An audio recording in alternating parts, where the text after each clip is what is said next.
여러분 안녕하세요. 요거는 이제 세포소기관에서 이제 고등학교 1학년 때 다루지 않는 것들, 그렇지만 제가 나눠준 프린트에는 언급이 돼 있는 애들이 있을 거예요.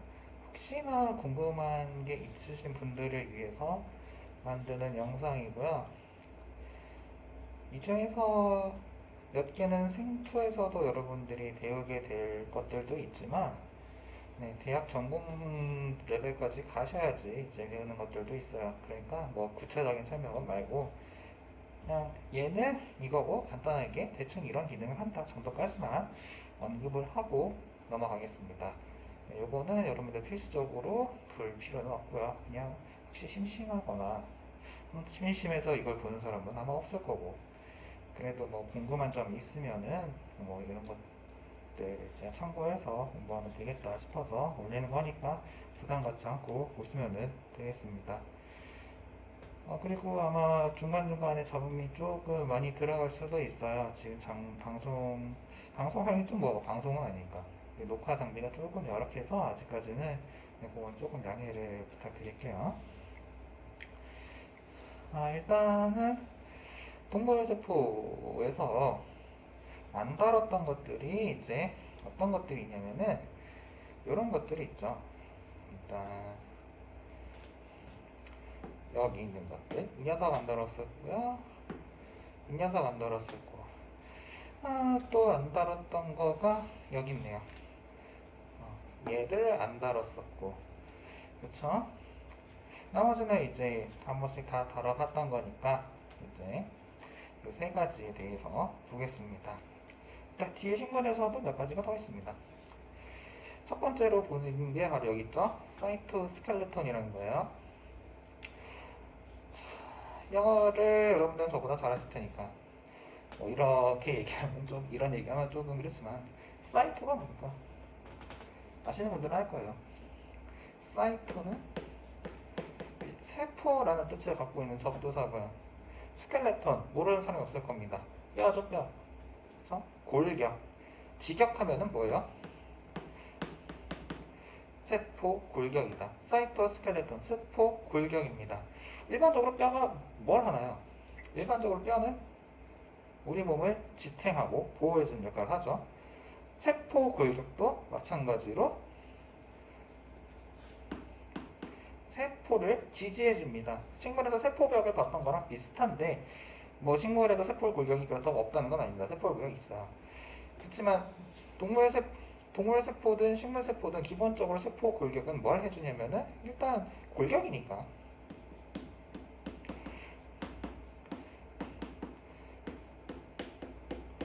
하는 일이 굉장히 많지만 크게 두 가지로 보자면은, 하나는 세포 형태를 유지한다. 식물세포는 뭐 세포벽이 있어서 형태 유지와 크게 관련이 없지만 다른 소기관 내부에서도 그 모양들을 잡아주는 역할을 하기도 합니다. 특히 핵 같은 거에서요. 그런 것들을 얘기하기도 하고, 또 세포 골격의 가장 중요한 것 중 하나는 이런 기능을 해요.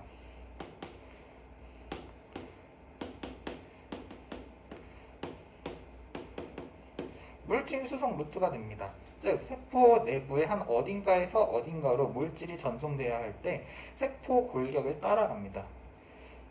이런 기능을 하는 세포 골격이 따로 있어요. 세포 골격의 종류를 크게 세 가지로 나눠볼 수 있는데, 어떤 것들은 이런 것들에 중점이 되어 있고 어떤 것들은 이런 거에 중점이 되어 있고, 그렇지만 여러분들 그 종류까지는 굳이 모르셔도 됩니다. 네.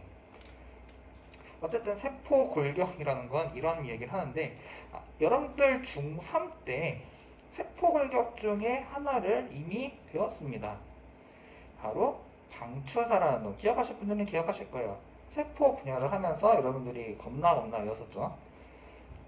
안 외웠으면은 네, 외우셔야 됩니다. 적어도 내년에는. 그 방추사가 하는 일이 뭐였습니까? 세포 분열 시에 염색체가 생성되면 생성된 염색체를 세포의 양 끝으로 이동시키는 역할을 했었죠. 그 방추사가. 방추사, 세포 골격의 일종입니다. 세포 골격은 뭘 하는 놈이라고? 일종의 물질 수송 루트가 된다고. 방추사는 여기에 특화된 세포 골격이라고 볼 수 있겠습니다. 세포 골격의 대표적인 예시라고 볼 수 있어요. 자, 그 다음에 이걸 볼게요. 여기까지 세포 골격의 얘기는 마무리하고, 요거랑 비슷한 놈이라고 좀 보기 어렵지만 이놈의 한 종류긴 합니다. 얘도 뭐 엄밀히 말하면 이놈으로 이루어진 기관이긴 한데 바로 이 녀석이에요. 센트리올. 자, 여기 보면 S라고 되어 있죠? 센트리올스. 왜냐면은 두 개가 한 세트로 붙어 있으니까. 자, 센트리올라고 하면은 중심립입니다. 중심립. 센트리올이라고 하면은 중심립. 요거 이렇게 생긴 거 있죠? 요거 하나가 중심립이고요. 두 개의 세트로 해서 우리는 센트리올스 중심체라고 합니다. 요렇게 두 개가 한 세트를 중심체라고 해요. 뭐 제가 세포의 중심이 된다 해서 중심체는 아니고요. 사실 얘가 왜 중심이라는 이름이 붙었는지는 사실 까먹었습니다. 뭐 그게 중요한 거 아니니까. 얘는 일단 요 구조 자체가 세포 골격으로 이루어져 있습니다. 요 구조 자체가 얘네가 이 세포 골격이 모여서 이렇게 원통 모양을 이룬 거예요. 그럼 당연히 이거와 관련된 역할을 할 거죠. 하지만 중심립은 아주 특수한 기능을 좀 담당하는 녀석이라고 볼 수 있어요. 특히 언제? 세포 분열 때. 세포 분열할 때 세포 골격과 관련된 녀석은 뭐였어요? 방추사였죠? 방추사. 방추사가 바로 여기서부터 빠져나옵니다. 여기서부터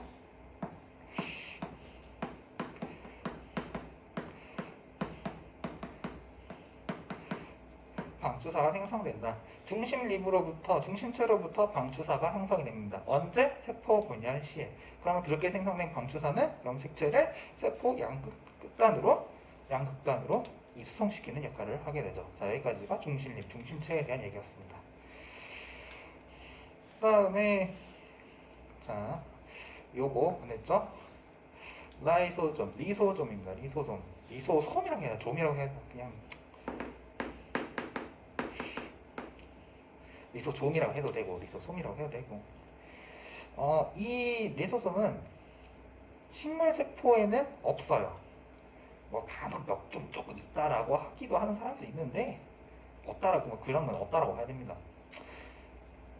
하지만 식물 세포에 아주 유사한 게 있습니다. 이거랑 비슷한 기능 하는 게 있어요. 여러분들 해서 배웠습니다.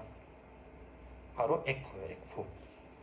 리소솜은 액포랑 굉장히 비슷한 역할을 합니다. 근데 액포는 이것저것 다 때려먹는다 했죠? 그렇죠? 근데 얘는 뭐 이것저것 저장하는 건 아니고요.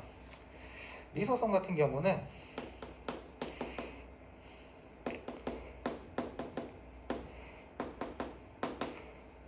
세포 내 소화작용을 담당한다. 즉, 물질을 분해한다는 거예요.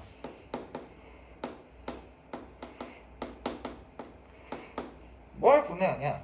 외부에서 들어온 녀석들을 일단 여기서 가공하고 처리할 때, 만약에 외부에서 병원균이 들어왔어, 아니면 쓸데기 없는 게 들어왔어, 필요 없잖아. 그럼 리소솜에서 분해시켜요. 그 다음에 내보내. 또는 세포 소기관들 중에서 이제는 더 이상 쓸모없어, 아니면 새 걸로 교체해야 돼. 그러면은 그런 녀석들을 먹어서 분해시켜서 버려버립니다. 세포 내 이런 식으로 세포 내 소화작용을 담당하고 있어요. 이게 리소솜입니다. 리소솜. 그 밖에 얘기는 뭐 리소솜이 할 얘기는 사실 이거보다 더 많은데 그거까지 하면 너무 어렵습니다. 너무 어려워서 이 정도까지만 하면은 될 것 같아요. 외부에서 들어온 물질을 여기서 분해해서 필요한 건 흡수하고 나머지는 버려버리고, 세포 소기관 내부, 이 세포 내부에서도 쓸모 없어진 것들을 여기서 분해시켜서 버려버리고, 이런 기능을 하는 게 리소솜이더라. 식물 세포에는 이 비슷한 일을 하는 게 액포가 있는데, 액포는 사실 그렇게 막 갖다 버리잖아요. 그냥 다 쌓아서 있는 거지. 갖다 저장해서 놓고 분해시키고 보관해 놓고 있는 겁니다. 액포는. 리소솜이랑 액포의 차이점이 바로 그거라고 볼 수가 있습니다. 동물 세포에서는 이제 그럼 다 본 것 같죠? 그러면은 넘어가서 식물 세포에서 뭐가 있는지 좀 보겠습니다.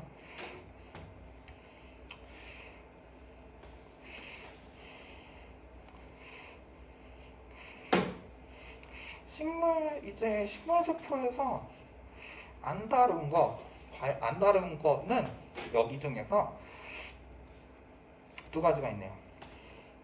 여기 있는 요 녀석, 파옥시좀이라고 하는 녀석이 있고요. 다음에 안 한 게 어딨냐? 여기 있네. 플라스모 데스마타 라는 게 있고요. 나머지는 다 다뤘습니다. 이제 나머지는 다 다뤘어요.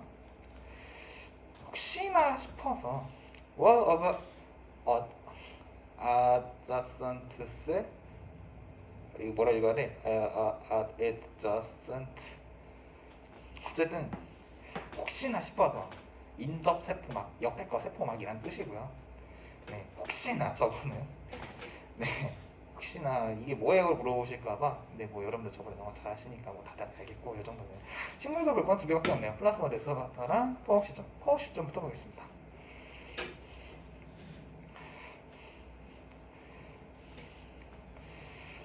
자, 퍼옥시좀이라고 하면은 일단 자, 옥시라고 하면 뭐예요?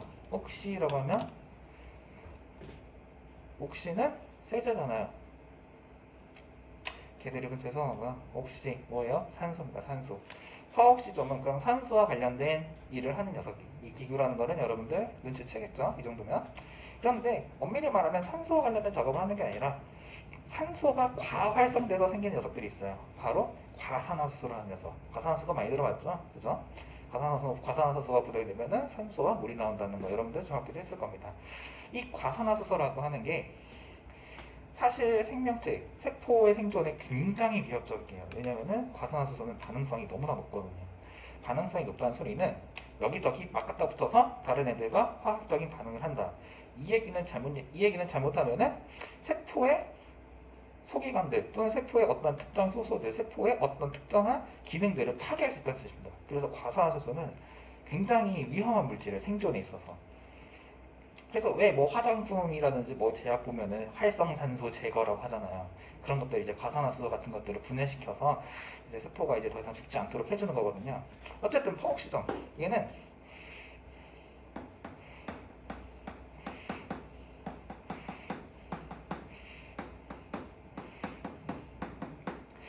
과산화수소를 분해한다. 세포, 특히 식물세포는 필연적으로 과산화수소가 생길 수밖에 없습니다. 특히 어디서 많이 오냐면은 여기 클로로플라스트, 영록체에서 광합성 하면 부산물로 뭐 나와요? 산소 나오죠. 그쵸? 그럼 그 산소가 자칫 잘못해서 이걸로 변한다면은 그 세포는 치명적인 타격을 입을 수밖에 없습니다. 그래서 이런 것들은 발생하면 과산화수소 같은 게 발생하면 빨리빨리 제거를 해줘야 돼요. 이 퍼옥시점이 그것들을 담당한다. 과산화수소를 분해시켜서 이제 세포의 생존율을 높여주는 그런 역할을 한다. 물론 다른 기능도 몇 가지 좀 하긴 하는데 그거는 넘어갈게요. 가장 대표적인 것만. 그 다음에 플라스모 데스마타라고 하는 거 보면은 세포벽에 구멍이 뻥뻥뻥 뚫려 있는 게 있어요. 요거는 우리말로 하면은 이겁니다.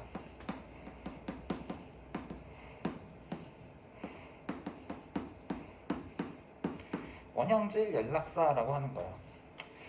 자, 세포도 하나의 유기체이고 세포부터 우리는 하나의 살아있는 생명체다라고 얘기할 수 있는 거는 저번에 이야기를 했습니다. 살아있는 생명체라면은 당연히 주변 환경, 주변 다른 개체들과 상호작용을 해야지, 즉 필요한 건 받고 서로 신호 전달도 하고 해야지 충분히 살아갈 수 있다는 거예요. 그 역할을 하기 위해서 나타난 게 원형질 연락사예요.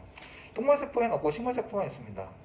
동물세포는 어차피 벽이라는 게 없어서 세포와 세포가 접촉해서 신호 전달을 받고 외부 환경과 상호작용하는 게 조금 더 식물보다 유리한 점이 있습니다. 그렇지만 식물세포 같은 경우는 벽으로 쌓여있기 때문에 아무래도 조금 동물세포보다 제한되는 게 있어요. 특히 세포와 세포 간의 신호 전달 또는 물질 교환에 대해서. 즉, 이 원형질 연락사는 뭘 하기 위해서? 인접 세포 간의 신호 전달. 세포 간 신호, 그리고 여기에 이걸 하기 위해서 만들어졌다 라고 보시면 되겠습니다. 자, 이렇게까지 해서 이제 제가 나눠드린 그 학습지 거기에 있는 세포 소기관들에 대한 거를 모두 한번 다뤄봤습니다. 지금까지 한 내용들은 사실 고등학교 과정에서 뭐 생틀을 하겠다는 분들을 제외하면은 사실 뭐 더 이상 얘기할 것도 아니고요. 근데 생명과학을 만약에 대학교 가서 전공하시는 분들이라면은 이런 것들을 나중에 분명히 처음에 이제 이런 것들을 배우면서 시작합니다. 항상 첫 스타트는 세포소기관의 구조랑 이런 것들을 다루는 세포학부터 거의 대부분 전공이 시작이 되거든요. 그래서 뭐 이런 것들을 기억하고 있으면은 나중에 분명히 도움이 되지 않을까 싶어서 찍어본 영상입니다. 네, 여러분들 보시느라 모두 고생 많았고 영상은 여기까지 할게요.